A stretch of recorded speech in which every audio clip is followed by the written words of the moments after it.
वालेकुम स्टूडेंट्स, कैसे हैं आप सब। उम्मीद है आप सब तक ठीक ठाक होंगे। और आपने जो हमारा लास्ट वीडियो ट्यूटोरियल है उसकी वीडियो को कम्प्लीटली देखा भी होगा और उम्मीद है कि आप लोगों ने वैसी असाइनमेंट भी बनाई होगी। तो स्टूडेंट्स, जैसा कि मैंने आपको बताया था कि ये एक हमारी पूरी सीरीज़ है जिसमें हम माइक्रोसॉफ्ट एक्सेल के ऊपर जो है वो जो भी उसके फार्मूलाज वगैरह हैं उनको स्टडी करेंगे और इसके साथ साथ हम इसमें बड़ी टेक्निकल किस्म की चीज़ें भी करेंगे। लेकिन इन सब चीज़ों के लिए ज़रूरी है कि आपको जो जो लेक्चर करवाया जाए आप उसको रूटीन से करें। और इस लेक्चर में जो इस सीरीज़ में जो भी लेक्चर्स आपके आने हैं उसमें से कुछ भी आपने मिस नहीं करना।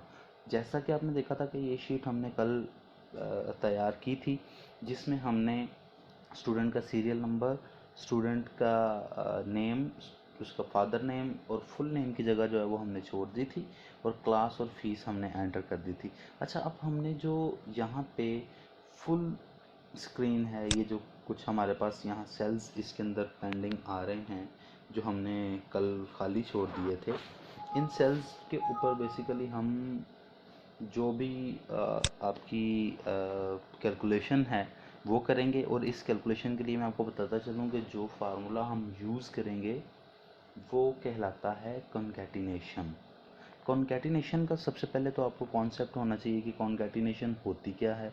कॉन्कैटिनेशन होती है कि कुछ भी दो चीज़ों को आपस में जोड़ देना, जो कि हम फार्मूला के सूरत में कर सकते हैं। जैसे कि अगर मैं ये देखूं कि कॉन्कैटिनेशन क्या बनती है, तो बिलाल और ज़फ़र को अगर मैं यहाँ पे लिख देता हूँ बिलाल ज़फ़र, तो आप देखें कि ये दोनों जो भी हमारे सेल की वैल्यूज़ थी उन वैल्यूज़ को मैंने यहाँ पे कंबाइन करके पुट कर दिया कि बिलाल और ज़फ़र दो अलग-अलग हमारे पास सेल में मौजूद थे, उन दोनों को मैंने एक जगह जब कंबाइन किया तो ये कॉन्कैटिनेशन कहलाएगी।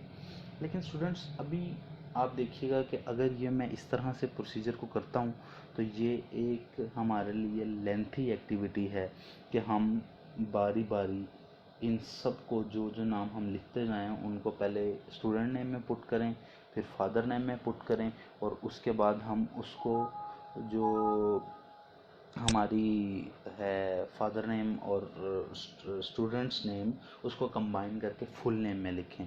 तो ये एक लंबी प्रैक्टिस हो जाती है अगर आप रैपिडली कोई काम कर रहे होते हैं।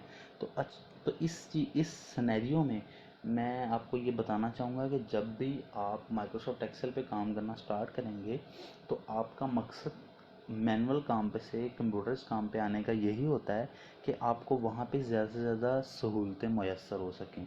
लिहाजा स्टूडेंट्स, आप ये देखें कि अब हम एक फार्मूला जो हमने आज स्टडी करना है कॉन्कैटिनेशन, उसको पढ़ते हैं। उसके लिए आपने एक बात याद रखनी है कि जब भी कभी हमने एक्सेल के अंदर कोई भी फार्मूला लगाना है तो उस फार्मूले को लगाने से पहले हमने एक साइन यूज़ करना है जिसे कहते हैं इक्वल टू। अब ये देखें, यहाँ पे मैंने जैसे इक्वल टू प्रेस किया तो मैं अब फॉर्मूला लिखता हूँ कॉन्कैटिनेट। कॉन्कैटिनेट के बाद मैं ब्रैकेट लगाता हूँ तो मुझसे पूछा है टेक्स्ट वन, जिसको आप कॉन्कैटिनेट करना चाहते हैं। इसके दो तरीके हैं। एक तरीका ये है कि मैं इसके ऊपर आऊँ कर्सर से और क्लिक कर दूँ तो वो इसको सिलेक्ट कर लेगा, या फिर मैं उसको खुद बता दूँ कि सी में रो थर्ड पे जो सेल है तो इस सेल का एड्रेस बन गया C3। उसके बाद मैंने सेमी कॉलम्स देने हैं और वो पूछ रहा है टेक्स्ट टू। लेकिन मैं क्या करता हूँ, यहाँ पे दे देता हूँ क्लिक करके, क्योंकि मैंने आपको समझा दिया है और उम्मीद है कि आपको समझ आ भी गई होगी। लेकिन अगर आपको समझ नहीं आई तो आप फिर एक दफ़ा गौर से सुने कि अगर आप इस सेल पे क्लिक कर देंगे तो वो सिलेक्ट कर लेगा। अगर आप क्लिक नहीं करते तो आप खुद लिखते हैं D3। अब मैं ब्रैकेट क्लोज करूँगा और जैसे ही मैं एंटर प्रेस करता हूँ तो देखिएगा ये बिलाल ज़फ़र इसमें ले आया है।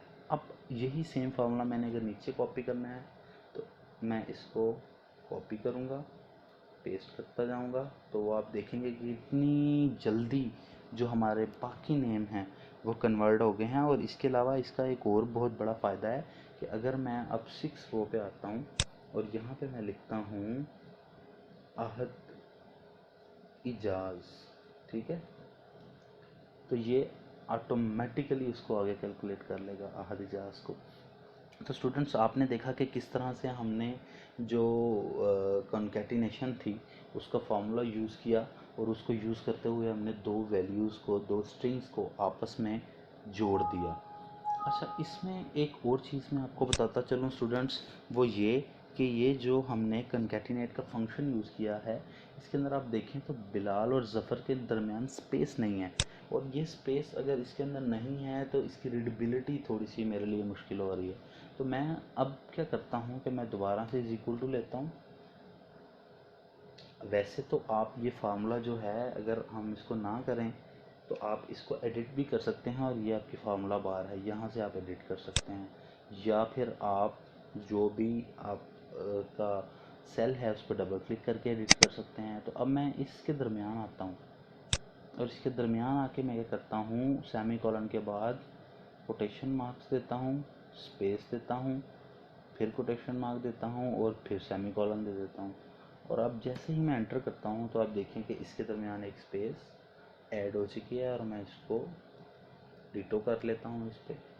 तो ये आपने देखा स्टूडेंट्स कि किस तरह से हमने कनकैटिनेट का फंक्शन यूज़ करते हुए अपनी इस शीट को मुकम्मल किया।